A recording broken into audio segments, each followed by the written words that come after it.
Wata kotu da ke garin Minna ta yankewa wani malamin makarantar allo mai suna Abubakar Abdullahi ɗan shekara 33 da haihuwa hukuncin ɗaurin shekaru 7 a gidan yari bisa samunsa da laifin yi wa ɗalibansa guda 35 luwaɗi.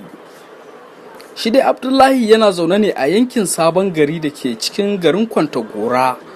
Yana fuskantar tuhumar yin luwaɗi wanda ya saba wa sashi na 284 na dokokin Final Court. Tun da farko dai lauyan 'yan sanda mai gabatar da ƙara ASP Daniel Ekochi ya bayyana wa kotu cewa kwamandan hukumar Hisba na ƙaramar hukumar Kwantagora mai suna Murtala Abdullahi shi ne ya kai rahoton lamarin ga ofishin 'yan sanda da ke garin Kwantagora a ranar 22 ga watan Yuli. Ekochi ya kara da cewa wanda ya kai korafin ya zargi malamin da jan ɗalibansa guda 35 waɗanda shekarunsu bai wuce 9 zuwa 14 ba zuwa cikin ɗakinsa sannan ya yi musu luwaɗi a lokuta daban-daban tsakanin watan Maris da watan Yuli. Lokacin da aka karanta masa ƙarar ya amsa laifinsa inda ya buƙaci kotu ta yi masa sassauci wajen yanke hukunci.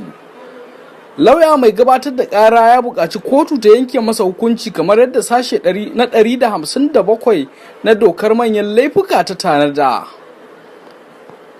Da take yanke hukuncin, alƙali mai shari'a Hauwa Yusuf ta yanke wa Abdullahi hukuncin zama a gidan yari na tsawon shekara 7 tare da yin bauta mai tsanani.